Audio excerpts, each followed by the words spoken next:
hari umuhanga wavuze ku kintu cyo kwicara ati mu by'ukuri nujya wicara ukabona uricaye umunsi urije ukicaye mu by'ukuri ujye utekereza yuko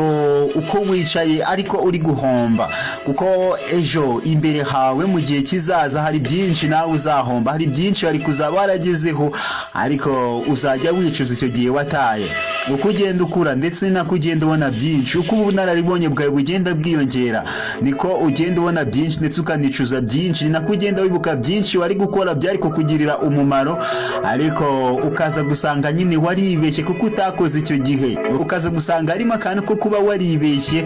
harimo byinshi warakoze muri icyo gihe ubunararibonye nta kindi busobanuye gutekereza ibyo wanyuzemo gutekereza ibyo wabonye n'amaso yawe gutekereza ibyo wumvise ndetse no kwibuka ibyo wagiye ubona byose bikagufasha kuba wajera cyangwa se watekereza ukavuga ati ese nihe maze kugera ese urugendo rwaho navuye naho ngana ruhagaze rute ese abo twazamukanye cyangwa se abo twaturukanye iyo navaga kugeza uyu munsi bahagaze bate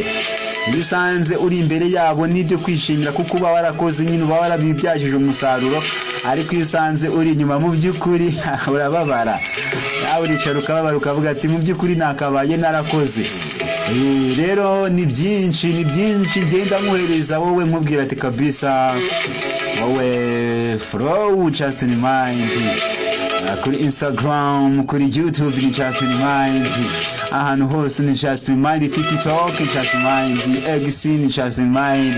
ahantu hose kabisa ubundi ibintu bikagenda neza cyane ibintu byinshi by'ubwenge ngomba kujya ngenda musangiza nawe bikagufasha are you still ready kumva byinshi